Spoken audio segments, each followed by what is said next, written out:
Yo soy Manuel González, soy el editor de Tecnos y corresponsable junto con los 8 autores que han dado vida a este libro de esta edición. Políticas del odio, violencia y crisis en las democracias de entreguerras es un libro que se gestó ya hace tiempo, estuvimos dándole vueltas acerca de, sobre todo porque está ahí uno también de los culpables de la edición, que es el codirector de la colección, Javier Zamora, y es un libro que llevaba ya tiempo dentro de las perspectivas de lanzamiento de la colección, allá por 2002, 2003, empezamos a hablar de... No, este libro empezamos a hablar en los primeros tiempos del lanzamiento de la colección, hablamos entre los títulos que queríamos hacer, y fue a propuesta de Javier, uno que hablara precisamente del periodo de entreguerras entre las dos confederaciones mundiales y del clima que provoca pues, todo lo que es el paso de la primera, la caída de los imperios y la llegada de los totalitarismos y que desembocara en la Segunda Guerra Mundial todo ese proceso, ¿no? Estaba ahí, tenía diferentes enfoques, fuisteis vosotros los que en 2012, Fernando del Rey y Manuel Álvarez Tardío, los que le dieron ya forma, consiguieron un equipo junto con 6 compañeros más que están lógicamente hoy también algunos de ellos presentes hoy aquí, gracias a ellos por venir, y se le dio forma a este libro, sí, en estos prácticamente 3-4 últimos años sí adquirió cuerpo y ya tomó la dimensión que tiene esta obra. Pero es verdad que estaba dentro de los propósitos iniciales de la colección ya hace casi 15 años, que tener un libro de estas características. Yo no me voy a extender mucho con los detalles porque tenemos a 2 presentadores de prestigio, Juan Francisco Fuentes Aragonés y Mercedes Cabrera Calvo Sotelo, que nos van a hablar de lo que ellos piensan acerca del libro y de las conclusiones que se pueden obtener de la lectura de esta obra. Y luego, tanto Fernando como Manuel, en nombre del equipo de autores, sí que harán alguna glosa o alguna enumeración. Y el orden vosotros lo decidís, yo estoy hablando simplemente de lo que va a suceder y cómo suceden las cosas vuestras. Pero también simplemente terminar ya con alguna reflexión acerca del carácter de la edición. Es una edición que, como os he comentado hace un momento, pues sí que necesitaba de una madurez desde el punto de vista de dimensión, características, y eso es el equipo de autores el que lo ha aportado. Y luego, pues, por diferentes vicisitudes, el aporte de la edición gráfica, que es muy importante en esta colección, tengo que también dar un reconocimiento explícito al trabajo que Fernando y Manuel han hecho, tanto en la selección de las imágenes como en los comentarios o los pies de ilustraciones. El libro está ampliamente ilustrado, recoge una panorámica muy global de todo lo que es Occidente, no solamente Europa, la Europa de entreguerras, que era uno de los propósitos iniciales. Ellos supieron aportar el panorama de Estados Unidos, donde en este periodo de tiempo suceden cosas muy importantes, algunos movimientos que tienen que ver con organizaciones claramente fundadas en el odio y en el racismo, como el Ku Klux Klan, que ya toma una dimensión evidentemente de movimiento político organizado a gran escala. Y tal vez, por decir algo, ya que soy el editor y tendría que hablar forzosamente bien de mi libro o de nuestro libro, decir algo que me han hecho llegar desde América Latina, y es que no hay nada, y eso evidentemente yo que no soy un experto en historia, sí que vendría bien que vosotros en vuestras intervenciones y en el debate que después, si da lugar, pues podemos establecer, no hay nada en relación a América Latina. Sí, hay algo que es el sinarquismo, pero por debajo de México, no sé, es que yo tampoco somos especialistas en esa zona del mundo y evidentemente sí lo podríamos encuadrar dentro de Occidente, pero es verdad que vive un proceso distinto, diferente a lo que son las grandes democracias ya consolidadas, tanto en el continente europeo como en Estados Unidos. Pues nada más, solamente agradecer a Marcial Pons la hospitalidad que nos brinda una semana más. La semana pasada también presentamos un libro aquí, y a todos ustedes por haber venido, y ahora vosotros como queráis distribuir ese tipo. Muchas gracias. No. Me ha dicho Manuel que ibas a empezar tú. A ver si nos ponemos de acuerdo. Pues te toca, no te bueno, pues muchas gracias por haberme invitado a presentar este excelente libro, que yo creo que gira en torno a un fenómeno en el que nos hemos fijado y hemos prestado gran atención en los últimos años los historiadores del mundo contemporáneo, que es eso que George Mosse llamó la brutalización de la política en el periodo de entreguerras. Creo que el libro presenta un fresco por su verismo histórico por la cantidad de material que acopia, por las novedades, por la precisión en la descripción y en el análisis sobre ese proceso de crisis que parecía entonces terminar de la democracia parlamentaria. Una crisis de la democracia que tiene como causa y consecuencia a la vez, en ese proceso de deslegitimación de las instituciones parlamentarias, la violencia. La violencia, hay que decirlo así, les pondré un ejemplo enseguida, y hay múltiples a lo largo del libro. La violencia se pone de moda, esa es la realidad, no es un fenómeno vergonzante, no es algo que se oculte, es algo que se reivindica como un procedimiento perfectamente defendible de la lucha política, defendible y necesario. Ese es un tema, en todo caso, que se ha estudiado ya últimamente, sobre el que los autores del libro, los coordinadores, han hecho ya aportaciones muy relevantes. Fernando Rey publicó hace poco Palabras como puños, Álvarez Tardío y Roberto Villa estudian también el tema de la violencia en la coyuntura electoral de febrero del 36 en España, en un libro también reciente y enormemente importante. Y al final, lo que, no sé si decir lo que queda, pero desde luego el punto de partida que mueve una reflexión sobre lo que pasó, sobre todo en Europa, en el periodo entre guerras, es que las democracias habían ganado la Primera Guerra Mundial, pero acabaron perdiendo la paz. Esa es la gran paradoja histórica que se produce en 1918 y que se plasma en una serie de datos que son matizables pero también incuestionables. Por ejemplo, este que da, creo que Hausmann, en 1920 había en el mundo 35 democracias, o regímenes que más o menos podríamos considerar democráticos. En 1938 quedan 17. Ese es el balance del periodo entre guerras, eso es lo que se lleva por delante, ese culto a la violencia, esa moda de la intransigencia, del maximalismo, de la revolución y de la contrarrevolución. Y ese es el efecto que tuvo en la política nacional e internacional, en la política doméstica de cada país, pero también en las relaciones entre los estados. La influencia que alcanzó en estos años las distintas escuelas del odio, según la expresión que recoge Fernando Rey en su introducción, muchas de ellas antagónicas, principalmente el fascismo y el comunismo, pero coincidentes en su odio a la democracia y en su disposición a recurrir a cualquier medio para conseguir sus objetivos revolucionarios o contrarrevolucionarios. Esa cultura del odio, que impregna todo el libro, esa cultura del odio que le da una personalidad histórica propia al periodo entre guerras, insisto, sobre todo en Europa, aunque ahí se refleja también, y en el libro está muy bien explicado, en Estados Unidos, en los años del Red Scare, en la actuación, en el resurgimiento del Ku Klux Klan. Tiene, a mi juicio, un ejemplo insuperable en un libro de un socialista español, publicado en 1933, Antonio Ramos Oliveira, titulado Alemania ayer y hoy, que expresa hasta qué punto la violencia se pone de moda y hasta qué punto se legitima cualquier uso de la violencia contra los adversarios políticos y hasta qué punto se produce en el periodo de guerra no solo una crisis de la democracia, sino una crisis, podríamos decir, de la civilización. Dice Ramos Oliveira: en cierto modo es lícito dar muerte o encarcelar y perseguir, aun sin delito concreto que lo justifique, al enemigo político, en razón de significar una constante amenaza para el Estado faraónico capitalista o para el Estado autocrático socialista, en el cual, si el rigor no se mantiene continuo a una altura cenital, es seguro que la propiedad privada levantará el cabeza. En cambio, no tiene nada, aquí estaría la línea divisoria entre civilización y barbarie, no en el asesinato político, sino en lo que dice a continuación. No tiene nada que ver con la política el sadismo con el que las hordas fascistas se aplican a martirizar, lo mismo en Italia que en Alemania y en Polonia, a quien concibe el Estado de manera distinta que ellas. Lo más que puede ser admitido es que se coja al enemigo y se le fusile.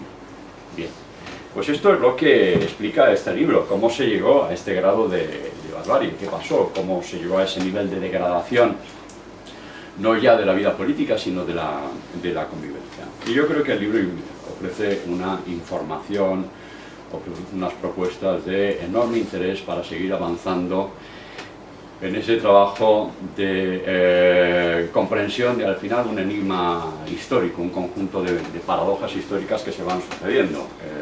Digamos que el libro empieza con una gran paradoja: la democracia ha ganado la guerra, ha perdido la paz, la democracia sufre un proceso de deslegitimación que podía parecer imparable, pero la realidad es que la democracia resurge tras la Segunda Guerra Mundial e inicia un proceso de desarrollo, de profundización, de enriquecimiento que hubiera sido realmente insospechado en los años del periodo de entreguerras. El libro además profundiza en ese fenómeno visitando escenarios históricos, países, experiencias políticas muy diversas a lo largo del periodo de entreguerras, señalando las particularidades nacionales de ese fenómeno común prácticamente a toda Europa, desde la Italia fascista hasta la España republicana, desde la República de Weimar hasta la América del Red Scare y de los felices 20. A mí me ha interesado especialmente, pero no porque sea mejor, sino por los temas en los que trabajo ahora mismo, el capítulo excelente de Jesús Casquete sobre la Alemania de entreguerras, insisto, por los temas en los que trabajo. Pero es un capítulo que está muy bien en el tono, que refleja muy bien el tono del libro, que encaja perfectamente en este pequeño rompecabezas que es la Europa y el mundo de entreguerras, y que en todo caso focaliza la atención en un episodio que iba a ser decisivo, como fueron las condiciones que hicieron posible el ascenso del nazismo al poder y unos años después el comienzo de la Segunda Guerra Mundial, que es el desencadenante de todo esto, mejor dicho, que es la desembocadura de todo este proceso. Ese es un buen exponente del libro, también por la inquietud que han mostrado los directores y la editorial en darle al libro una dimensión internacional, por tanto que trascienda el fenómeno estrictamente español de la crisis de entreguerras y de la cultura de la violencia o de la brutalización de la política, aunque España está bien representada en el libro. Yo quiero destacar como uno de los méritos de la obra que hoy presentamos, y es la dimensión internacional de las aportaciones que recoge el libro.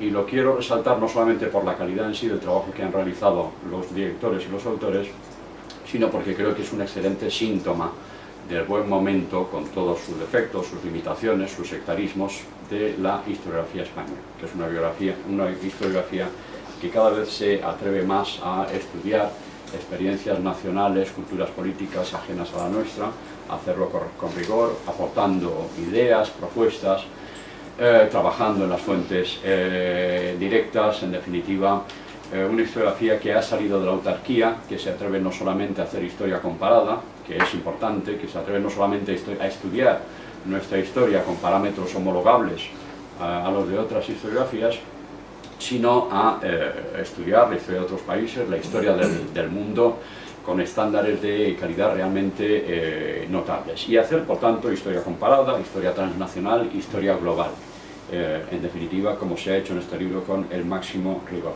Y yo creo que este libro tiene también, quiero decirlo, un mérito añadido, además de los méritos intelectuales, académicos, que es la valentía de su planteamiento y la valentía de los directores y autores de algunos de estos artículos, de algunos de estos capítulos, que rompen con ciertas inercias, con ciertos dogmas y, para decirlo claramente, con un cierto pensamiento único que se ha pretendido establecer en la historiografía española, creo yo, que afortunadamente sin éxito a la vista de este libro y de otros que han aparecido también recientemente, y en general de la obra de los autores de este libro.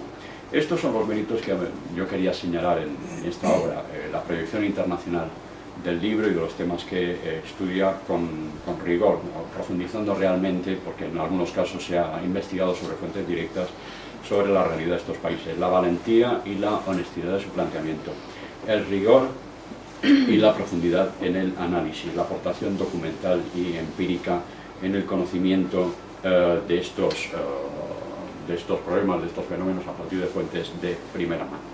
Yo creo que ese es un mérito que conviene subrayar del libro.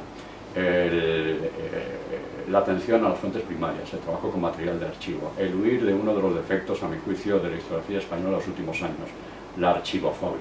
Hay que volver al archivo, y este libro tiene que ser un buen acicate para ello, porque cuando se baja a la mina, cuando se hace trabajo de archivo, como han hecho los autores de este libro, como han hecho en sus obras anteriores, se descubre, no voy a decir que Atlántidas de la historia que nos hemos perdido, pero sí matices, datos, ideas, una realidad relativamente distinta como la que ofrece este libro. Y quería plantear, para terminar, algo que a lo mejor luego sale en el debate. y es la lectura de este libro desde un cierto presente histórico, porque el libro nos obliga a plantearnos hasta qué punto la crisis de la democracia actual es comparable con la crisis del periodo entre guerras, hasta qué punto estamos hablando de fenómenos distintos o de fenómenos parecidos pero que tienen magnitudes distintas, como yo creo que afortunadamente la democracia, por grande que sea su crisis y hasta su desprestigio en los últimos años, es mucho más sólida que esa frágil institución, esa frágil concepción del mundo que iba claramente contracorriente. Yo recuerdo que cuando Indalecio Prieto exhortó a su partido en 1933, en agosto-septiembre, a defender la democracia, a defender la república, Largo Caballero le preguntó: pero eso de la democracia no está un poco pasado de moda. Y esa era la percepción que se tenía entonces. Y sobre esta cuestión sí quería incidir en 2 capítulos del libro, solamente para citarlos de pasada, que es sobre el papel de la juventud. Incido en esto de nuevo por la comparación con la crisis actual. Indudablemente los jóvenes fueron y son ahora los más vulnerables a una crisis de legitimidad, de representación, a una crisis en el modelo de vida, una crisis de valores que amenaza muy seriamente a la democracia. Un escritor español, que sería comunista poco después, César Arconada, escribió en 1928: un joven puede ser comunista, puede ser fascista, puede ser cualquier cosa menos tener viejas ideas liberales. Y ese es un poco el estado de ánimo que se va apoderando de Europa en estos años, mucho más desde luego a lo largo de los años 30. Esta es la historia que nos cuenta este libro. Hay 2 capítulos sobre los jóvenes espléndidos, uno sobre la Italia fascista, otro sobre marxismo y juventud, y son 2 capítulos que hay que leer inevitablemente desde esa óptica un poco presentista.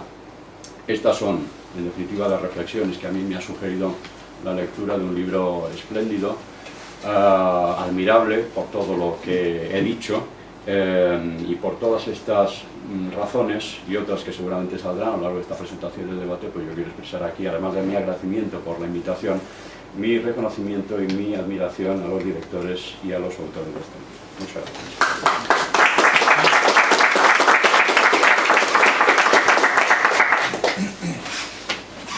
Bueno, pues mi turno. Muchas gracias, Francisco, por la intervención. Algunas de las cosas que yo tenía intención de decir ya las ha comentado y voy a pasarlas por alto. Bueno, desde luego estoy encantada de estar aquí. Empiezo por dar la enhorabuena a los directores de este libro y a los autores, que efectivamente alguno está por allí sentado, por lo menos 2 que yo vea. Bueno, este es un libro que hay que agradecer mucho por varios motivos. En primer lugar, es un libro colectivo.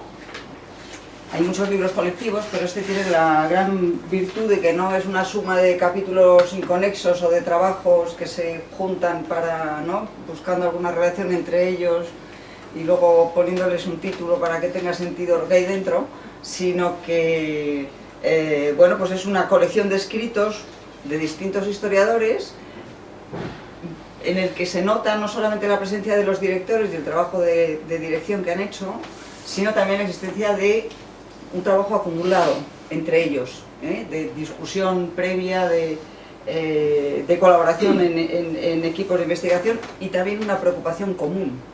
Es decir, no es en ese sentido un libro colectivo como en ocasiones nos encontramos. En segundo lugar, bueno, pues efectivamente todos los que colaboran, los directores y los que escriben, son historiadores muy conocidos, con muchas publicaciones detrás, es decir, con un saber hacer ya reconocido. Yo tenía aquí, no voy a entrar porque seguro que luego Fernando y Manuel van a hablar del contenido del libro, pero yo tenía aquí citados efectivamente estos 2 capítulos, el de Sandra Souto y el de José Antonio Parejo, sobre los jóvenes marxistas revolucionarios unos, fascistas los otros. Creo que son una clave importante para entender esa vida política en los años 20 y 30. El capítulo de Jesús Casquete sobre Alemania es estupendo. Roberto Villa lo sabe casi todo sobre elecciones, y aquí lo demuestra, y habla de violencia electoral, un aspecto relevante de lo que se trata de contar en este libro. un acierto la incorporación de Estados Unidos con el texto de Nigel Towson, y el de Julio de la Cueva sobre la violencia contra la Iglesia, que yo creo que viene muy al caso para lo que se está contando. Bueno, si los que escriben son sobradamente conocidos, los directores también. Todos los conocemos, no solamente porque seamos compañeros desde hace mucho tiempo, sino porque han publicado y escrito mucho, sobre todo han hecho investigaciones exhaustivas. Este retorno a los archivos, yo creo que en este caso no sería retorno, porque creo que no han salido nunca de ellos. Investigaciones exhaustivas, y estoy de acuerdo con lo que ha dicho Juan Francisco Fuentes, casi siempre revisionistas, este término que normalmente está lleno de connotaciones negativas, inexplicablemente, porque se supone que en historia nos dedicamos a revisar lo que han escrito otros antes, pero cuando a uno le llaman revisionista parece como que le están insultando, ¿no? Bueno, pues en este caso Fernando y Manuel han revisado muchas ideas generalmente aceptadas, muchas de ellas en ocasiones sin necesidad de demostrarlas, y está claro que en este libro no solamente están recogiendo un material que es fruto del trabajo de otros historiadores, pero dirigido, coordinado y como resultado pues un conjunto con sentido, sino que además el sentido está explícito. Es decir, yo creo que lo que hay dentro de este libro está explicado perfectamente en la introducción que firman los dos coordinadores, y que tiene casi todos los títulos de los capítulos son muy expresivos. No solamente el título del libro en general, sino el título de cada uno de los capítulos, ¿no? Y esta introducción que firman Fernando y Manuel se llama Los impugnadores de la democracia. Y es esto exactamente lo que viene detrás, es decir, bueno, pues ese radicalismo ideológico, como ellos dicen, la violencia como factor importante y en algunos países primordial para entender lo que ocurre entre 1914 y 1945. Es decir, que está claro, uno se lee la introducción y ya sabe lo que viene detrás, o digamos el sentido que están buscando los autores de este libro. Otro mérito añadido, ya lo ha comentado Juan Francisco, no voy a insistir, el atreverse a algo que hasta hace poco los historiadores españoles no nos atrevíamos a hacer, que era escribir sobre otros países, ¿no? Esto siempre íbamos, ¿no?, a la búsqueda de autores extranjeros cuando queríamos enterarnos de lo que había pasado en otros países. Bueno, pues aquí hay un libro sólido en el cual historiadores españoles hablan sobre otros países, aunque efectivamente España está ahí dentro. Bueno, yo creo que entre la introducción, el primer capítulo que escribe Fernando y el último que escribe Manuel, todavía está más claro el contenido del libro. Es decir, la introducción, el primer capítulo de Fernando es sobre la Gran Guerra, luego Primera Guerra Mundial, cuando hubo una segunda, sobre la Gran Guerra y la pasión revolucionaria. Y esta es una clave que a lo mejor no todos los autores comparten con la misma intensidad, pero que desde luego en el caso de Fernando es evidente. A Fernando, luego seguro que me lleva a la contraria porque siempre le gusta discutir, para Fernando la violencia en el periodo de entreguerras está provocada no exclusivamente, pero sí de una manera sustancial por la experiencia de la guerra. Sin la Gran Guerra, probablemente lo que ocurre en los años 20 y 30, aunque esto suena muy a perogrullo, habría sido otra cosa. Factor crucial, dice, para comprender el alcance de la violencia política, ese cataclismo producido por la Gran Guerra. Y en el último capítulo, Manuel sentencia, cierra, y habla de debilidad institucional y asalto a la democracia. Es decir, bueno, pues esto, la pérdida de legitimidad de las instituciones, que es donde confluyen pues, todas estas corrientes como poco críticas y como mucho salvajemente críticas de la democracia. Bueno, a mí, que me ha encantado el libro, lo he leído con mucho gusto y me ha dado bastante que pensar, y se me han ocurrido tres bueno, no sé, 2, a lo mejor luego son 3. Yo me he acordado de varias cosas leyendo el libro. Bueno, me he acordado de una y la otra me la ha descubierto el libro. Una es un libro que a lo mejor algunos de ustedes han leído o recuerdan, que se publicó hace tiempo, no de un historiador, sino de un psicólogo neurocientífico que se llama Steven Pinker, que se llamaba Los ángeles que llevamos dentro, el declive de la violencia y sus implicaciones. Pinker escribió este libro, que es un libro muy gordo, y con un balance muy positivo, porque lo que venía a demostrar Pinker, no solamente con sus interpretaciones, sino con datos, era que la violencia había ido perdiendo, ¿no? Había entrado en declive a lo largo de la historia de la humanidad desde sus comienzos hasta ahora. Y él lo atribuía pues, a una serie de tendencias perceptibles a lo largo de la historia, ¿no? Pues hablaba del comercio creciente, el cosmopolitismo, la feminización, la entrada de la mujer en el ámbito de lo público, la escalera mecánica de la razón, como decía él, no la llama él, el leviatán, que le da muchísima importancia, es decir, la existencia del Estado, de los Estados. Todo esto eran tendencias históricas que, según Pinker, habrían ido facilitando el declive de la violencia y que habrían permitido que los 4 ángeles, como los llama él, que todos llevamos dentro, empatía, autocontrol, sentido moral y facultad de razonar, fueran adquiriendo primacía sobre los 5 demonios que también llevamos todos dentro: violencia depredadora, dominio o deseo de autoridad, venganza, sadismo e ideologías radicales. Bueno, yo me he acordado del libro, de este libro de Pinker, porque uno de los temas que yo entiendo que subyace, aunque no sea explícito aquí, o sí, pero que subyace, es si esta violencia, que es una violencia muy específica, es violencia política. El libro de Pinker es violencia en general, ¿no?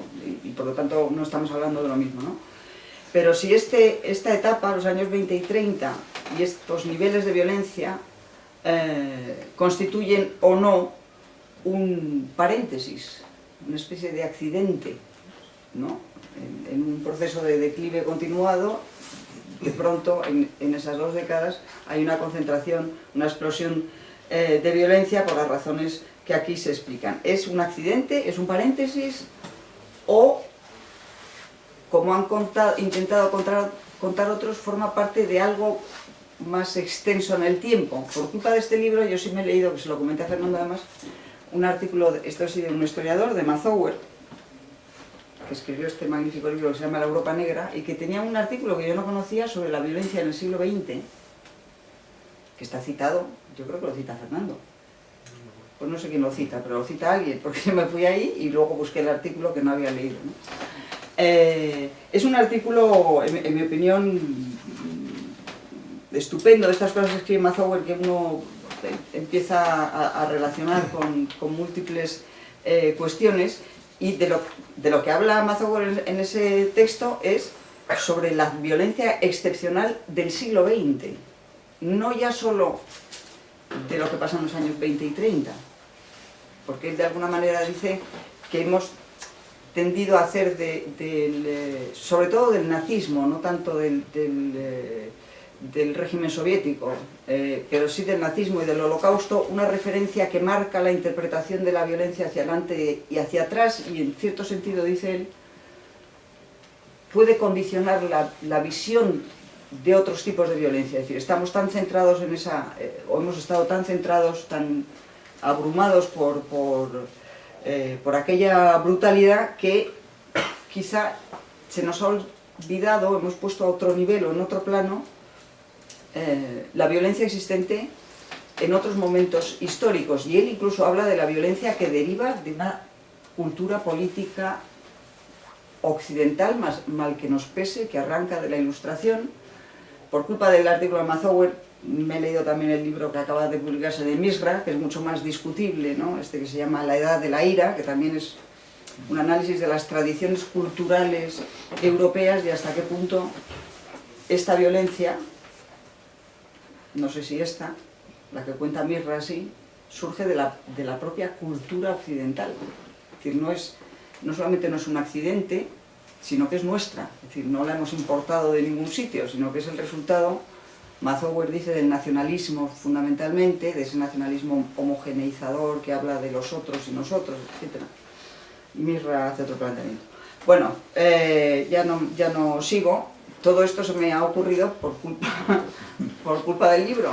Y en ese sentido creo que es de verdad, por lo que he dicho, por el carácter colectivo, por el sentido general que tiene, por la intención con la que está escrito, y porque provoca, las cosas que están ahí escritas provocan, ¿no? Y a uno le obligan a leer otras cosas, pues de verdad, enhorabuena. A ambos dos.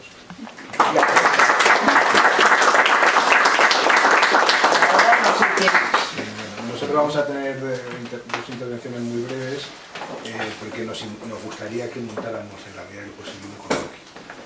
Entonces, bueno, lo obligado es desde luego dar las gracias a nuestros presentadores por lo bien que han destripado el libro, por estar aquí, evidentemente, dar las gracias también a Mateo Alfons, que siempre nos acoge, y dar las gracias al público y, por supuesto, a la editorial que confió en nosotros y en este proyecto de historia mundial que se vende peor que la historia española, por desgracia. No vamos a alcanzar el éxito de ventas que tuvimos con Palabras como puño, pero bueno, yo creo que poco a poco el libro irá calando, ¿no? Efectivamente, yo creo que las intenciones del libro han quedado bien reflejadas en las dos intervenciones de nuestros presentadores. El deseo de ir más allá de nuestras fronteras y mirar lo que está ocurriendo en otros sitios, aunque nosotros seamos historiadores que hemos trabajado los archivos y las fuentes primarias y tal, sobre todo centrándonos en el caso español. Pero todos compartimos el objetivo de que, como teníamos tantas lecturas detrás y más que vendrían para entender ese caso español, pues ¿por qué no intentar hacer una síntesis y brindar una serie de ensayos en español, pensando desde nuestra propia formación lo que fue el mundo entre guerras? Algo que por ahí fuera se hace, sobre todo en el mundo anglosajón, es muy común, es decir, hacer síntesis, hacer ensayos de esta naturaleza, sobre todo a partir de bibliografía, aunque uno tenga un currículum detrás de recurso a las fuentes primarias muy acentuado. Entonces esa pretensión estaba ahí, como también la pretensión de hacer historia comparada, hacer historia transnacional, como bien se ha señalado. ¿Por qué no podemos pensar, pues yo qué sé, hombre, salvando la distancia, no somos Tini o Cidascópolo, gente así, o Linz, pero ¿por qué no podemos atrevernos nosotros también con ese desafío? Posiblemente Charles Tilly, por poner un ejemplo, le requizó el libro aquel sobre las huelgas en Francia, no volvió a un archivo, y sin embargo hizo grandes obras de reflexión referidas a la historia universal. Luego, por otra parte, también se ha señalado, y es otra de las claves del libro, que es el producto de un gran trabajo en equipo. Eso lo reivindicamos, ya lo habíamos hecho en obras anteriores, sobre todo en Palabras como puño, con otros autores o con los mismos, algunos de los que están aquí, pero lo hemos vuelto a plantear, porque es digamos, una experiencia sumamente enriquecedora que se apoya y esto se lo saben muy bien los historiadores económicos o los historiadores políticos que van al seminario de la Ortega y tal, se apoya en un debate previo muy intenso, a veces a cara de perro, todos nos llevamos muy bien, pero no podemos reproducir esas sesiones donde todos nos hemos discutido a todos, por supuesto preservando la libertad de cada autor, ¿no? Pero desde luego nos hemos leído, nos hemos discutido sin complejos y a cara de perro. Luego metodológicamente pues también hemos intentado ser modestamente innovadores, ¿no? Más allá de la comparación y de mirar al exterior. Yo creo que en este sentido hay algunos de los capítulos que son muy originales. El de Casquete es evidente, ¿no? Es como a través del estudio de un barrio, cuántas cosas nos dicen sobre el nacionalsocialismo, ¿no? Los dos capítulos sobre la juventud, en fin, el de Roberto sobre elecciones. Yo creo que todos son textos muy originales. En el texto de Manuel pues se ve, Manuel es un gran historiador político, pero al mismo tiempo tiene una gran formación de politólogo, y eso se aprecia también ahí. Por lo tanto, desde el punto de vista metodológico, yo creo que el libro también es modestamente, o pretende ser en cierta forma innovador.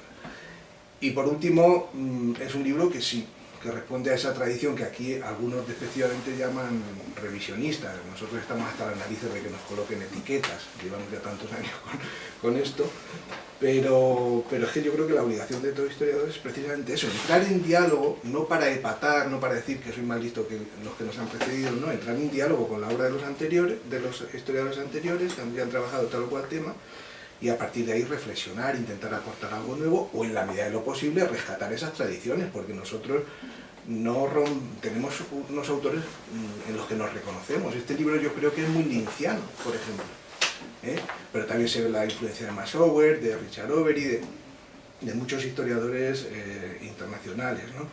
Entonces, desde ese punto de vista, pues bueno, no, digamos, ser servidores del pensamiento único yo creo que es una obligación, aun cuando reconozcamos las deudas que hemos contraído con otros autores, ¿no? Entonces, bueno, desde esa perspectiva, pues, modestamente hemos intentado aportar algo, ¿no?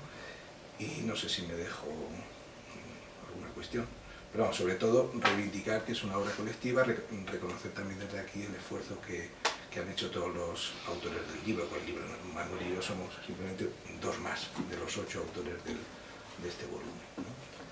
Y bueno, ahora entramos en el... Muy bien. Bueno, Lo dejamos ahora, ¿no? Sí, sí, claro.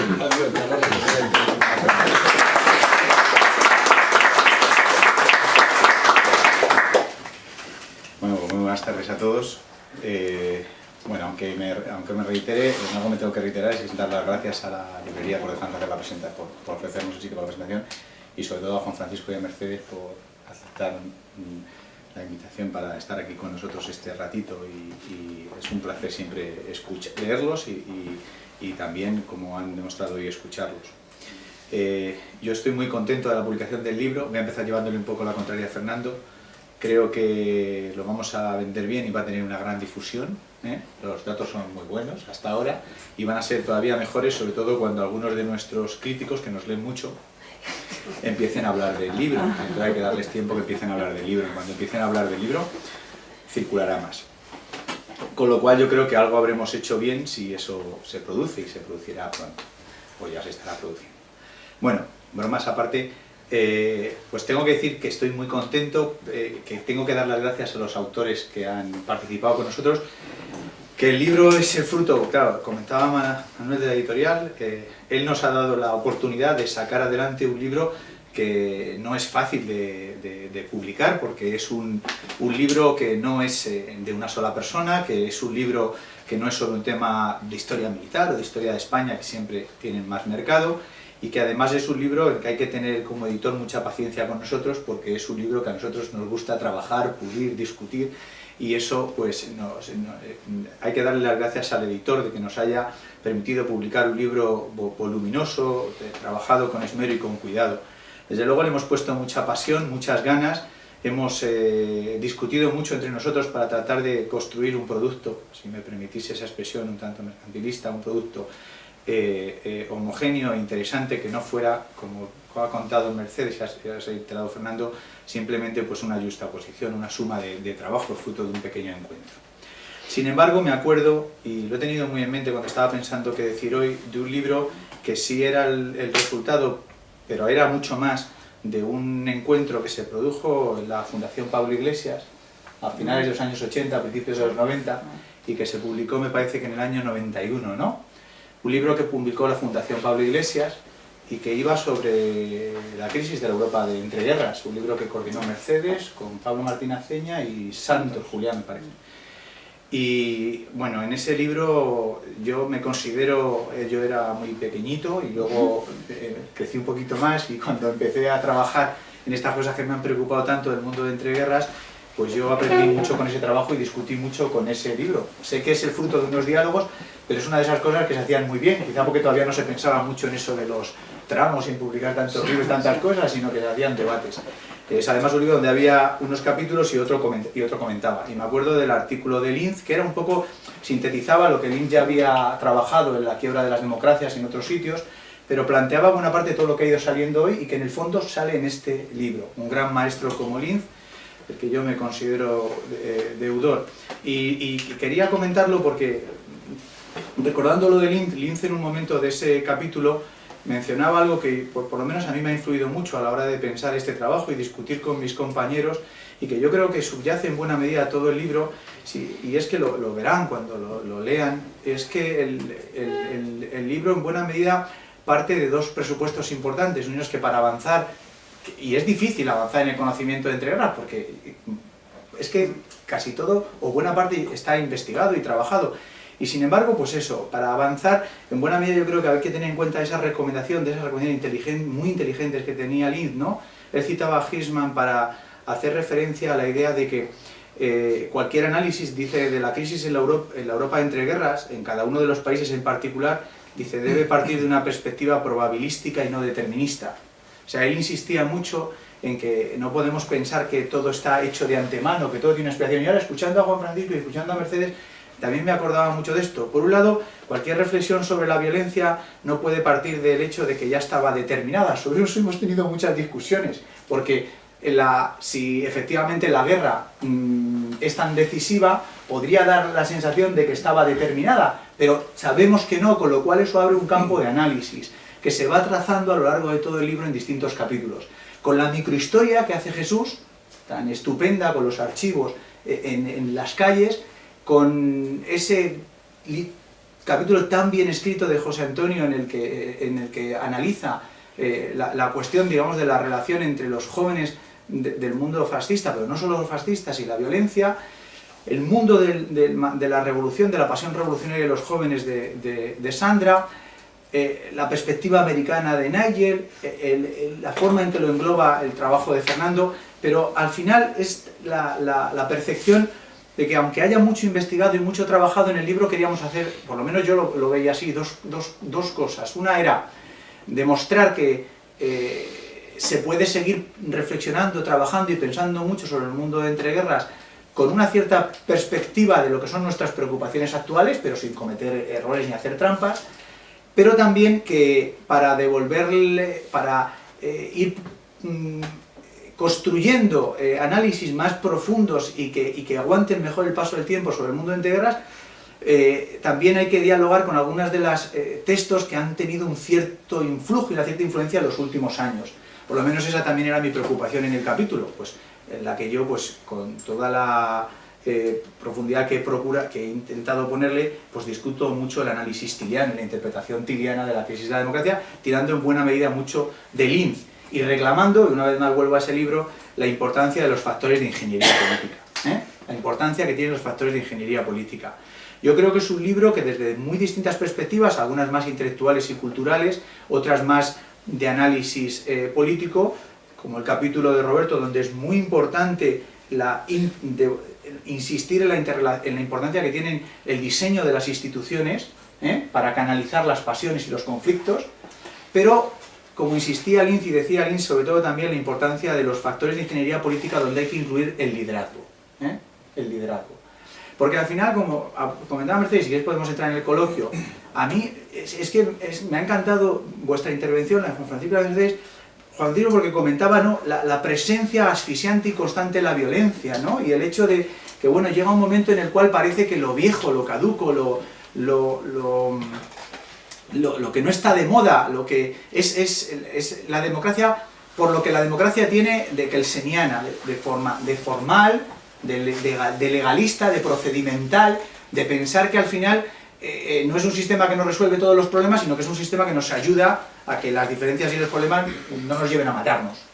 Y luego comentaba Mercedes cómo es tan compleja la cuestión, ¿verdad?, del debate sobre la violencia, y nunca acaba uno de cuadrar el círculo, de terminar. Y lo que comentaba esta Mercedes, de cuáles son las raíces, en el fondo, de esa violencia. Si es realmente, no hemos puesto demasiado énfasis en esa violencia integral como si fuera algo excepcional, y es mucho más, es todo el siglo, ¿no? Y yo añadiría a eso otro factor que yo abordo en el texto, en la discusión cristiana, y es hasta qué punto, bueno, Mercedes ha mencionado un factor que comentaba Pitkin, ¿no?, sobre el tema que es el papel del Leviatán, del Estado, en definitiva, ¿no?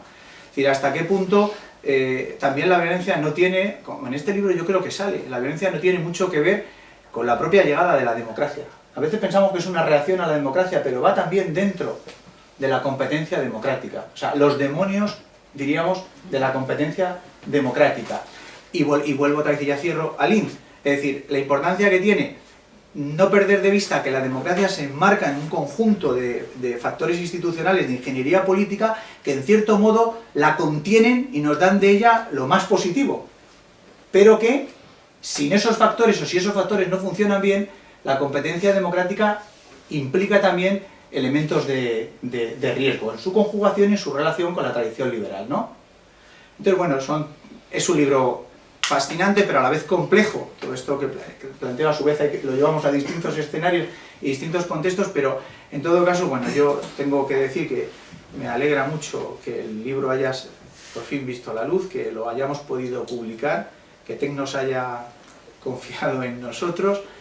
Y yo creo desde luego que poco a poco es un libro que irá abriendo caminos para profundizar en el debate desde la perspectiva española, siempre teniendo en cuenta que bueno, ya tenemos esos buenos antecedentes, como ese trabajo que coordinó Mercedes y algunos otros, que bueno, no es cuestión de citarlos ahora, pero que han venido después y que han dado lugar a grandes aportaciones.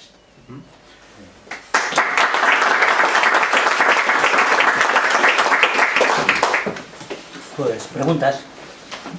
No sé si alguien quiere preguntar, comentar, añadir. ¿Sí? James, ¿sí? Bueno, a mí me ha gustado mucho la presentación del libro y ahora voy a tener que irme a casa y leer el libro. Entonces mi comentario es sin ver lo que hay dentro, ¿no? Pero me interesan mucho los comentarios que habías hecho sobre la juventud. La cuestión parece que había salido varias veces. Y es algo que siempre yo he pensado, que en esta época hay dos problemas. Uno es la cuestión de la crisis económica después de la Primera Guerra Mundial y luego los años 30. Y la crisis va a afectar a los países en maneras muy diferentes. Pero casi siempre son la gente joven que va a sufrir más, ¿no? Y luego también, al mismo momento, lo que está ocurriendo es que había tenido este movimiento muy fuerte de gente del campo a las ciudades. Y muchas veces son la gente joven que son los primeros que van, porque claro, la gente a nuestra edad ya no vamos a dejar el campo, vamos a quedar, pero son la gente joven porque está perdiendo las posibilidades de trabajo. Y entonces tiene en las ciudades, yo no he hecho los cálculos, pero yo supongo que hay un alto porcentaje de gente que son jóvenes. Y en términos numéricos son muy absolutos, son enormes en los años 20, ¿no? En la época pasada, ¿qué había pasado? Pues en una crisis económica, pues probablemente hubiera vuelto al campo. Y lo llevan los problemas al campo. Pero claro, en la época de entreguerras, cuando un tercio de la población solamente están en el campo, en países como Alemania y Francia, la gente se queda en las ciudades.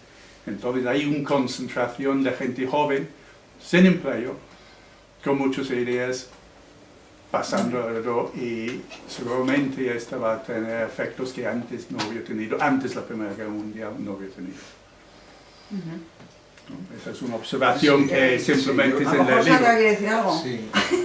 No. Bueno, digo algo y luego que... Yo creo que es un elemento fundamental, es decir, nosotros somos historiadores muy políticos, damos muchísimo valor a las ideas, pero también hemos explicado, no somos historiadores económicos como vosotros, pero sí hemos explicado durante mucho tiempo historia económica, por lo menos Manuel y yo, y no sé si alguno más.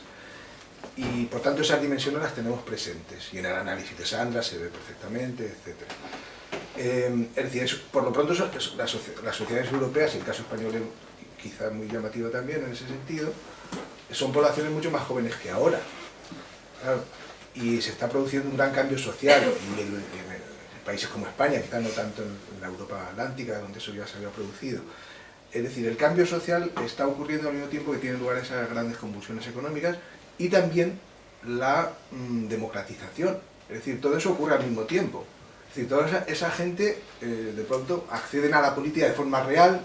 El sufragio universal en algunos países como España era antiguo, pero realmente su aplicación práctica es en estos momentos. Es decir, juventud, crisis económica, crisis de civilización, batiburrillo de nuevas ideas, grandes desafíos a la vieja tradición liberal, todo eso se mezcla. Y en ese batiburrillo los jóvenes juegan un papel esencial y muchas veces desastroso. En el caso español se ve perfectamente. Pues es la carne de cañón de esos nuevos discursos, muchos de ellos demagógicos, discursos de odio, que tanto éxito van a tener frente a esa antigualla que es la tradición liberal. Entonces, ¿quiénes consumen esos discursos tan demagógicos, tan radicales, con tanto odio? Pues sobre todo los jóvenes, no solo, ¿no? Porque Largo Caballero era muy mayor, pero de pronto se asume su papel no iba a decir de viejo rockero, pero de joven radical, a pesar de ya ser casi sextuagenario, y encabeza esa radicalización. Pues es significativo. Ahora, los jóvenes te los encuentras, cuando haces prosopografía, yo ahora estoy estudiando la violencia revolucionaria, me la cargaré en su momento, en la retaguardia republicana. Y los protagonistas son los jóvenes. Yo voy haciendo fichas y son críos, pero críos dispuestos a matar al burgués de turno o a lo que sea, ¿no? Y en el otro lado igual. Entonces yo creo que es un elemento capital, como bien ha estudiado Sartre, como bien ha estudiado Juan Antonio Pareja en el libro. Yo creo que son dos de las grandes aportaciones del libro, ese protagonismo de la juventud. No sé si Sandra quiere añadir algo. Los jóvenes. Yo una cosa solo muy breve, no voy a contar el capítulo, no voy a ir por otro lado. En cuanto a lo que él ha comentado precisamente de la emigración del campo a la ciudad, que efectivamente mayormente son jóvenes, y que hay que tener en cuenta también qué supone eso socialmente para los jóvenes, que es la independencia y el poder hacer lo que les da la gana incluso. Y claro, es un proceso que había empezado antes que la guerra acelera. La guerra mundial además supone que haya muchos adolescentes que se queden sin padres y también tienen menos control. Pero, por ejemplo, una anécdota muy significativa es que el origen de los albergues juveniles en Europa, que ahora los consideramos como los sitios a los que se van los jóvenes de ocio, era para que se alojaran todos estos jóvenes que emigraban del campo a la ciudad o que habían perdido a la familia y que no tenían alojamiento. Entonces, claro, como él lo ha planteado desde el tema de la migración, era solo para hacer estos comentarios. Que hay que tener en cuenta eso, lo que implica también esta migración, que los pueblos pequeños en el mundo rural, viviendo en la casa de la familia, el control es mayor, las redes son menores, hay menos posibilidades de sumarse a organizaciones, etc. Ahora, ser joven en esa época, así sobre la marcha, digamos, no es igual que ahora, es decir, maduraban muchísimo antes. Claro, es que Santiago Carrillo, en el año 33, ya es un gran protagonista político, gran dirigente de la Juventud Socialista, y tiene 18 años, en el año 33. Dice, y como él, otro mucho, ¿no? Pero bueno. ¿Tú quieres decir algo? Stefan Zweig, en el libro de El mundo de ayer, decía que los jóvenes no tenían un sitio, ese cuadro tan estupendo que hay de retrato alrededor de la mesa, ¿no? Donde los jóvenes a principios del siglo XX querían adoptar una pose de personas mayores, vestirse como personas mayores, porque no tenían un sitio hasta que no cumplían 40 años. Entonces, cuando uno se dedica a estudiar verdaderamente la juventud, en un momento determinado, la pregunta que se hace es ¿por qué es tan fácil arrastrar a la gente joven, ¿no? A todas estas cuestiones? Y yo la solución, después de pensarlo, la encontré en un libro que es impresionante y que, abriendo un paréntesis, si yo fuera diputado actualmente, pues le leería al primer concejal de Cuenca pues un capítulo en cada intervención mía, porque ahí aprendería muchas cosas. Son las memorias de Nadia Maldestán. Entonces ella cuenta en un momento determinado, dice, chiquillos haciendo historia, ¿no?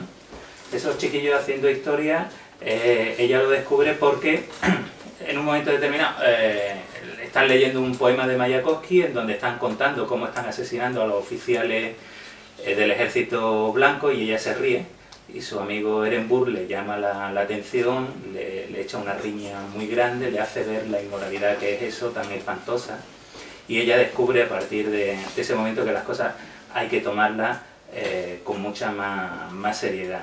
Es decir, los principios liberales, todas estas cuestiones, es una filosofía, son una serie de ideas que es para gente adulta.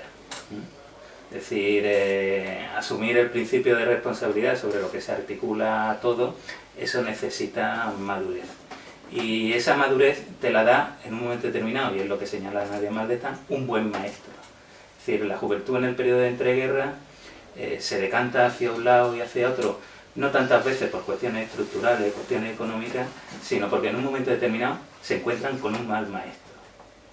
Malos maestros, eso lo cuenta Stefan Hartnett, ¿no? En varios trabajos, varios maestros que bueno, pues le ponen a su alcance una serie de ideas, de principios, de oportunidades que son tremendamente atractivas, y hay un montón de jóvenes que compran ese discurso. Son gente que llegan tarde a la Primera Guerra Mundial y que van a hacer suyo vivencias, principios, sufrimientos que ellos no han experimentado en la Primera Guerra Mundial. Entonces hay también una serie de claves que hemos intentado trabajar también en el libro.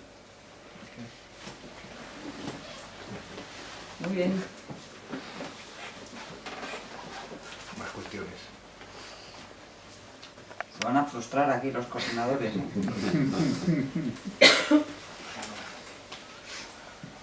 ¿Os hemos convencido? De todo.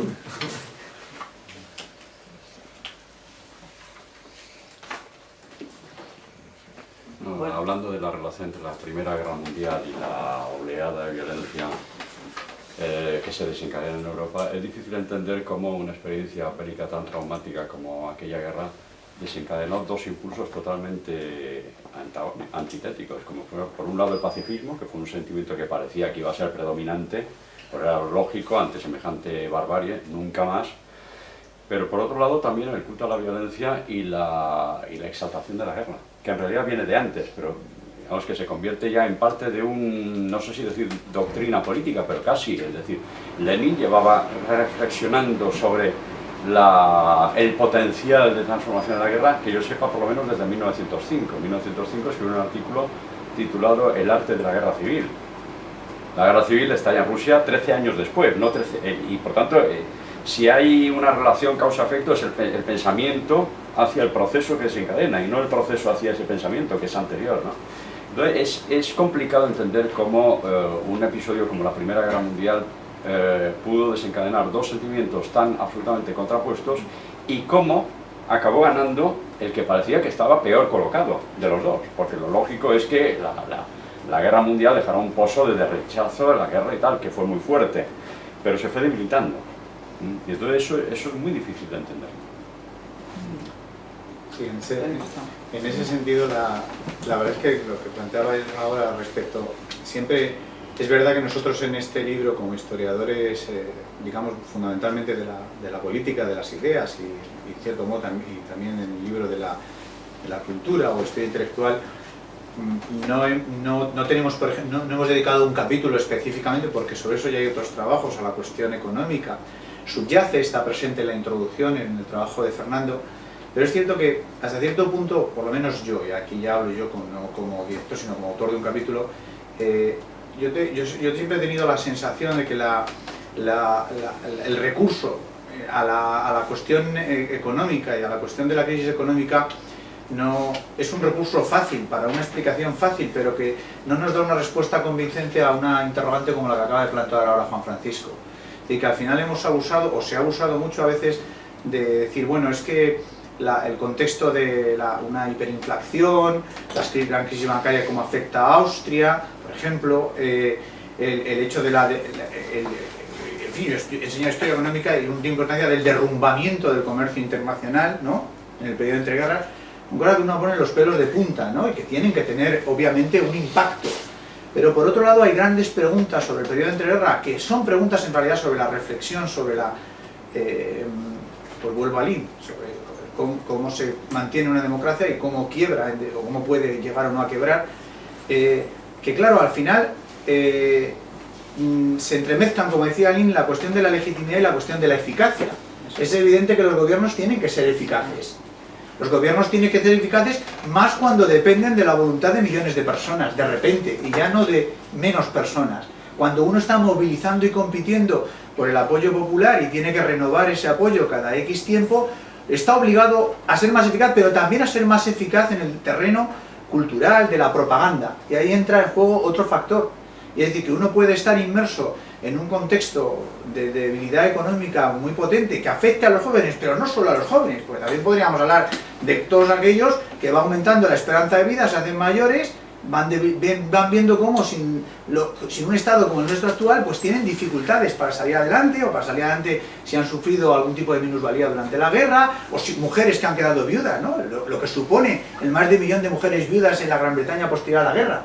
Son factores, pero sin embargo al final, no solamente, que para responder a preguntas como la que acaba de plantear Juan Francisco, al final uno tiene la sensación de que tiene que ir introduciendo en el, que yo creo que es lo que hemos intentado en el libro, ¿no? Introduciendo en el libro muchos factores y renunciando en cierto modo a construir una teoría sencilla que lo explique todo, ¿no? Que eso también estaba muy presente en el análisis de Linz, ¿no? Cuando decía aquello de que el énfasis en los paradigmas, en los modelos, pueden oscurecernos la percepción de lo que es probable o improbable, y que al final, para entender la historia, tenemos que rescatar siempre esa probabilidad o improbabilidad. Entonces, podría haber sido más probable que triunfara el pacifismo, es decir, ese never again, ¿no? Ese nunca jamás, que en cierto modo es tan importante en la segunda posguerra o en nuestra transición. Entonces, eso solo se explica por la crisis económica, el impacto que tiene las juventudes. Pues yo creo que al final, en el libro lo que nos va saliendo es que tienen muchísimo peso también quién carga las metralletas con las que los jóvenes luego se dedican a cometer los asesinatos, sean culturales o sean explícitos. Es decir, y esos son bastante mayorcitos, ¿eh? Es decir, quién está cargando las tintas, haciendo apología del golpe de Estado, haciendo apología de la violencia, desacreditando los principios del liberalismo como principios caducos, es un tema sobre el que ya propiamente Mercedes han trabajado mucho, la tremenda crisis del parlamentarismo, que volvemos en cierto modo nosotros ahora a revivir en sus contextos, porque los que tenemos una cierta idea de lo que pasó hace muchos años nos damos cuenta de qué viejos son algunas de las cosas que ahora nuestros periodistas consideran tan nuevas, ¿no? La facilidad con la que se desacreditan las instituciones en contextos de crisis económica, porque al final dice, bueno, muchos países viven en contexto de crisis económica, pero vuelvo al tema, ¿por qué en algunos los aparatos de ingeniería política son mucho más resistentes y poderosos para soportarlo, ¿no? Y eso yo creo que el libro lo reivindica, frente a cierta tendencia de unos últimos años a perder de vista esos factores. Nosotros hemos querido reivindicar la justaposición de todos los factores, con el riesgo de parecer que uniendo no construyes un modelo teórico fácil y sencillo que te dé una explicación unívoca o unidireccional sobre aquel contexto de crisis. Entonces, es evidente que la juventud es un factor, es evidente que la crisis económica es un factor, pero es evidente también que hay interrogantes muy difíciles de contestar desde un único punto de vista. Y claro, lo planteaban nuestros presentadores, el que dice ahora Juan Francisco, pero también, es decir, ¿qué contiene la presencia de la violencia como un elemento que siempre está ahí? Lo que decía Mercedes, siempre está ahí la violencia, ¿no? Me acuerdo que lo discutíamos en alguno de los primeros seminarios presentando el libro, que estaba Javier, y discutíamos aquello de que, porque yo empiezo por ahí mi capítulo diciendo que, bueno, no hace falta recurrir al diablo, me parece, para pensar en que el mal está en los seres humanos, ¿no? Y un poco la percepción siempre, el debate entre la percepción pesimista o optimista sobre lo que puede dar de sí la naturaleza humana. Yo creo que podría parecer un defecto del libro, pero no es un defecto, es una virtud. Y no querer construir un único molde teórico en el cual englobar todo, sino ir plasmando en distintos cuadros, en distintas pinturas, las percepciones de un mundo muy complejo. Que duda cabe que tenemos en cuenta los factores económicos de la juventud, pero al final lo que va desarrollándose en el libro es que son piezas de un tablero muy complejo, porque si no, al final todo tendría explicaciones muy sencillas, ¿no? Y habría casos que uno no podría entender, es decir, si todo fuera los jóvenes, todo fuera la emigración de los jóvenes, o todo fuera un contexto económico, pues a lo mejor uno podría decir, bueno, ¿y por qué entonces en Estados Unidos no? ¿O qué tiene? Bueno, en Estados Unidos también pasan parte de estas cosas, y sin embargo las consecuencias no son similares, ¿eh? Las respuestas del Estado, por ejemplo, son muy distintas. Cómo responden los sistemas electorales es muy diferente, y hay violencia en sistemas electorales mucho más consolidados. Pues yo quiero reivindicar que el libro, desde la propia introducción, no hace de la complejidad un factor del que haya que sentirse, en fin, pensar que porque vas introduciendo distintos elementos no te sale un cuadro fácil que explique ese contexto, sino más bien reivindicar eso, que no tiene una explicación sencilla. Quizá por eso siempre pensamos en el mundo de entreguerras y seguimos pensando en el mundo de entreguerras. Y luego dos factores fundamentales son, primero, la solidez, se ha dicho ya, la solidez de las instituciones y qué élites son las que controlan la vida política en unos países y en otros. Porque decimos Estados Unidos, pero ¿y por qué la Europa del Norte, ¿no? ¿Por qué la Europa escandinava o digamos, Holanda, Bélgica, Checoslovaquia, un estado nuevo, multiétnico, súper problemático, y sin embargo la democracia checoslovaca funciona, sorprendentemente. Pero lo mismo ocurre en Finlandia, que sale de una guerra civil, y sin embargo, a partir de cierto momento, esas élites, digamos, prima la sensatez que evita que las corrientes ideológicas supuestamente más atractivas pues le ganen el pulso a la democracia, ¿no? ¿Por qué Suecia funciona? ¿Por qué Finlandia? ¿Por qué Noruega? ¿Por qué Dinamarca? Gran Bretaña también, y otros países, ¿no? Yo creo que el factor del liderazgo es esencial, y la solidez institucional. Curiosamente, ya lo dijo Liz, ¿no? Pero es muy significativo que los países que resisten sean países donde la tradición constitucional es antigua por un lado, y donde incluso instituciones como la monarquía ha sabido adaptarse a los nuevos tiempos, etcétera, etcétera, generando una estabilidad que no se encuentra en otros países, ¿no? Entonces, el factor del liderazgo es esencial, ¿no? ¿Por qué los socialistas escandinavos no se volvieron locos y los de la Europa del Sur sí? Digo, locos en un sentido coloquial. Bueno. A mí lo que pasa es que creo que todas vuestras intervenciones dejan claro que el panorama es complejo, que no hay una única explicación, que la variedad de interpretaciones precisamente dan como resultado una serie de consecuencias que ahora mismo hasta cierto punto se repiten. No hay que simplificar las cosas, estoy totalmente de acuerdo contigo. Si hiciéramos ahora mismo una simplificación y estableciéramos que roto el pacto social que se genera después de la Segunda Guerra Mundial para establecer el estado de bienestar, o digamos poniendo en cuestión los fundamentos del estado de bienestar, vamos a llegar a una etapa de crisis, de violencia, de enfrentamientos sociales y de convulsiones de todo tipo, pues estaríamos abocados a una Tercera Guerra Mundial. No parece que haya ninguna circunstancia que se pueda establecer paralelismos, pero a mí sí, como elemento de debate, y tenemos 10 minutos para cerrar hasta que nos echen, sí que me parece importante que establezcamos por lo menos un principio general de coincidencia. Si los errores, y en eso un término que has utilizado tú, Fernando, legitimidad de los sistemas, si los errores que se cometen al terminar la Primera Guerra Mundial, sobre todo la humillación de los vencidos, o la incapacidad de los sistemas políticos tradicionales o de los nuevos democráticos basados en fundamentos de un parlamentarismo nada representativo, que venía casi de lo que se llamaba democracia censitaria, fracasan estrepitosamente en ese periodo de entreguerras y son la antesala de una guerra aún mucho más devastadora, que es la segunda, y precisamente el caldo de cultivo para los movimientos totalitarios. ¿Por qué después de establecer claramente, y luego podemos meter el factor de la otra gran potencia enemiga de las democracias, la que nace a partir de la Segunda Guerra Mundial como guardián de las esencias de lo que podría ser la caída del continente en manos de una dictadura del proletariado, ¿no? ¿Por qué los sistemas, por qué la clase política, por qué los propios elementos que forman parte de la sociedad no aprenden después del desastre de la Primera Guerra Mundial, salvo excepciones, y necesitan el desastre de la Segunda más la aparición de un enemigo tremendo, de un enemigo que amenaza con convulsionar todo el sistema? Una vez derrotado el fascismo, es el comunismo, y es la tesis de Hobsbawm. La burguesía, los elementos del sistema legitimista o de legitimidad democrática no tenían ninguna sensibilidad social. Les daba igual las consecuencias del paro, les daba igual la desprotección de la clase trabajadora, les daba igual, es verdad que podemos hablar de los sistemas de protección durante el reinado de Bismarck o durante la hegemonía de Bismarck en el Segundo Imperio, en el Segundo Reich, pero es verdad que no hubo ninguna sensibilidad social. La crisis que se produce a partir del 29 y que desata todas las convulsiones que van a dar lugar al final de la década, al estallido de de la Segunda Guerra Mundial no lo quieren ver, no quieren actuar. Salvo el caso del New Deal en Estados Unidos, en los demás países hay una insensibilidad social tremenda que favorece esa aparición de movimientos demagógicos y de cuestionamiento del sistema. Sin embargo, después de la Segunda Guerra Mundial, las consecuencias, pero sobre todo el miedo a los misiles soviéticos, a los tanques rusos, a todo lo que queráis, sí que establece un muro de contención para que haya un pacto social en la Europa occidental, también en Estados Unidos, pero sobre todo en la Europa occidental, y se cree el estado del bienestar. Y eso evidentemente da lugar a una etapa de estabilidad y de progreso de la democracia que yo creo que nadie cuestiona. La aparición de la Unión Europea, del mercado común, todo esto parece que ya son hechos consolidados.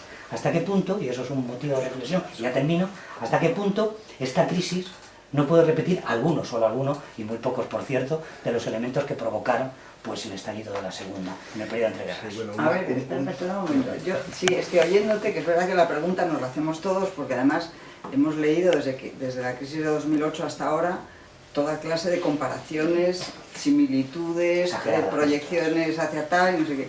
Y yo creo que se nos olvida siempre algo evidente. Antes, creo que lo he dicho yo misma, pero no sé si he sido yo o no. A ver, la Primera Guerra Mundial se llamó la Gran Guerra, porque quienes la vivieron no sabían que iba a haber otra.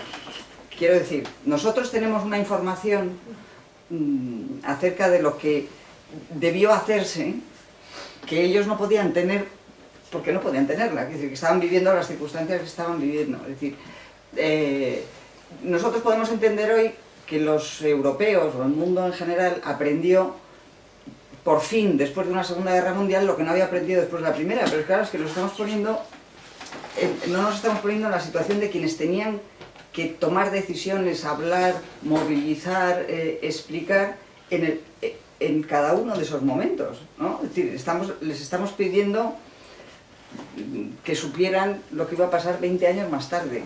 Nada ocurre. Esto por un lado. Y por otro, por desgracia de la historia, no ya iba a decir que los historiadores tampoco, pero en fin, casi nunca se aprende, porque yo creo que lo que vamos buscando, muchos, son explicaciones para situaciones presentes,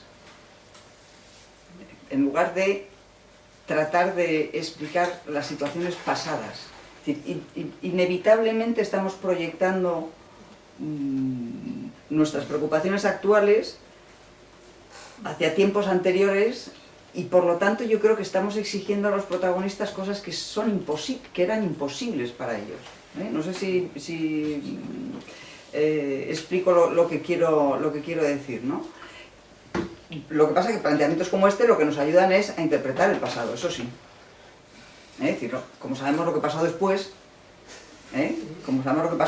entendemos qué es lo que pasó antes.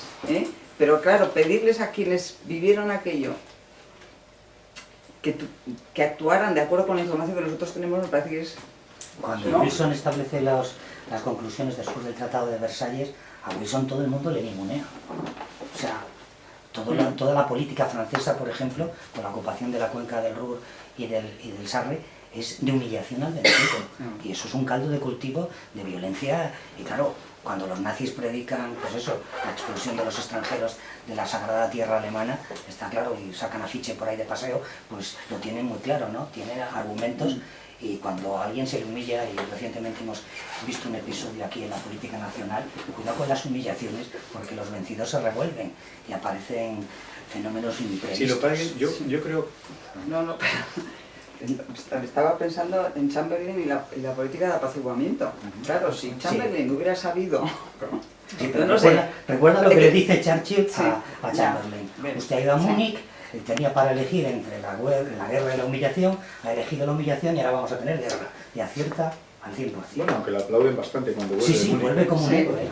Vuelve como un héroe. No, yo lo que quería comentar, a mí es que esto que dice Mercedes es muy importante, aunque claro, somos hijos de nuestro tiempo y no podemos escapar a nuestro tiempo, ¿no? Lo que puedes hacer más o menos trampas o por lo menos ser consciente de cuáles son tus limitaciones. Pero desde luego hay una cuestión muy importante, y es que ellos no sabían lo que iba a pasar, efectivamente. Es decir, eso es muy importante. Pero además yo creo que hay un factor que yo creo que nos cuesta mucho y que yo creo que era Juan Francisco el que lo venía a señalar al principio, y yo creo que nos cuesta entenderlo. A veces la tentación es un poco en la línea que comentaba Manuel, pensar que por lo menos yo lo veo así. Pensar que es el gran acuerdo en torno al welfare state el que hace que después del 45, más la presión del demonio comunista, esa mezcla, ¿no? Es decir, los viejos reaccionarios, y que no cedían, pues bueno, ahora ceden, y como además tenemos el logro comunista, pues nos ponemos de acuerdo en cosas capitales y así estabilizamos algo que nos ha dado muchos años de paz y de prosperidad. Esta es una tentación, pero yo creo que eso, que tiene muchos elementos de verdad, deja de lado otros que son muy importantes, que aparecen por el libro. Y uno que mencionaba Juan Francisco, y es que y yo por eso hablaba de los peligros de la democracia, cuando la democracia no va implícita en un buen sistema de ingeniería constitucional y política en el marco liberal. Y es que se nos olvida, parece que se nos olvida, yo creo que con demasiada facilidad, o no, quizás no todos no lo vemos de la misma forma, que la irrupción de la competencia democrática significa también la posibilidad de que mucha gente opina, participa y demás, y que eso permite también más que la competencia, o sea, que cuando uno gana en democracia parece que esté mucho más legitimado para hacer una gran transformación social. Y lo que tenía mucha importancia en los años 30 era, en cierto modo, la pasión revolucionaria en sus distintas vertientes, de tal forma que muchos legitimaban la violencia porque la violencia era una forma de aplastar al otro. Es decir, uno no llega y conquista en la democracia el poder o en otros contextos para andarse con demasiadas precauciones, respetando a las minorías y los pluralismos. Entonces, eso en buena medida es también lo que cambia después de la Segunda Guerra Mundial. No solamente que empecemos a prestar muchos servicios sociales y a poner un sistema de redistribución fiscal mucho más ambicioso, sino que en cierto modo también, bueno, Lind lo decía con toda claridad en una afirmación que, bueno, como otras muchas, luego ha dado lugar también a que le coloquemos entre los ogros. Y es, por ejemplo, decía que en casos como los de los países nórdicos, una de las razones, él pensaba, en las que la combinación de eficacia y legitimidad es muy positiva, es porque pesa poco la pasión revolucionaria y los partidos comunistas tienen muy poca importancia. Es decir que, bueno, no despreciemos también ese factor de identificar la democracia y la competencia. No, me refiero que ese también es un factor importante. Es decir, no en el contexto de los años 30 yo creo que, claro, esto, los fascismos y el nacionalsocialismo y demás también lo utilizan de forma brutal, ¿no? Y es que parece que la movilización de las masas, la movilización de la gente, el respaldo popular, en definitiva, a donde me conduce no es a un sistema de contrapesos, de límites y de respeto de las minorías, sino de aplastamiento del adversario. Y eso yo creo que cambia en la posguerra. Cambia significativamente, ¿eh? No solamente es una cuestión de redistribuir rentas, de generar igualdad de oportunidades, de mejorar la educación y la sanidad, de tal, sino que también es que eso se puede hacer porque por la percepción de que precisamente por lo que hemos vivido en la Segunda Guerra Mundial y porque tenemos al peligro comunista, la democracia no puede ser un instrumento para imponer un modelo de sociedad muy cerrado y muy unívoco, sino para, en cierto modo, conllevarnos, ¿no? Entonces, en los años 30 eso es, a mi juicio, muy diferente y nos cuesta situarnos en ese contexto. Pues a veces es tan tramposo el debate sobre el concepto de democracia, lo que cada uno entiende por democracia, lo que implica para unos democracia, lo que implica para otros liberalismo, libertad, tolerancia. Pues uno lo ve, ¿no? Es muy complejo. Desde que algunos se consideran demócratas y están casi legitimando el uso de la violencia. Y otros dicen, bueno, esta no es la democracia. Eso es un juego muy bonito que está en el libro constantemente, ¿no? Esas percepciones. Bueno, yo creo Luis que está sí. ahí Luis está ahí en la retaguardia y yo creo que va a ser pero venga. No, muy rápido. Sí. Lo primero que antes de la Primera Guerra Mundial y desde luego después hay mucho darwinismo suelto. Sí. Desde luego el nacionalsocialismo es puro darwinismo, la teoría del espacio vital, la lucha entre razas, etcétera, pero también el comunismo. Tú hablas de aplastar al adversario. Hay un famoso cártel soviético del año 19 que se ve a un bolchevique con un capitalista y con un estandarte. En el primero se ve al bolchevique clavándole esa bandera al capitalista, tiene aquí escrita la palabra capital, y el otro al capitalista clavando eso. Y el texto es, aplasta al capitalismo o serás aplastado por él. Eso es puro darwinismo. Y solamente una cosa sobre la cuestión de la reacción o la falta de reacción ante la crisis de los 30, yo creo que más que un problema de insensibilidad hubo pavor a la inflación. que es el recuerdo de la inmediata posguerra. Es decir, sobre todo en Alemania, es que no se quería volver a la inflación bajo ningún concepto, y entonces se aplicó una política deflacionista que tuvo efectos letales y que generó el mito ese de un sistema inhumano, insensible a la población. Estaba recordando una foto de una calle, de una barriada berlinesa, no sé si era el barrio que estudia Casquete, que se ven varios banderines, unos comunistas, otros nazis, y hay en uno de ellos, con una esvástica, hay un lema que dice: primero comer, después pagar el alquiler. Y por ahí volvemos a cierta representación en la crisis actual. Bueno, pues muchísimas gracias a todos. Muchas gracias.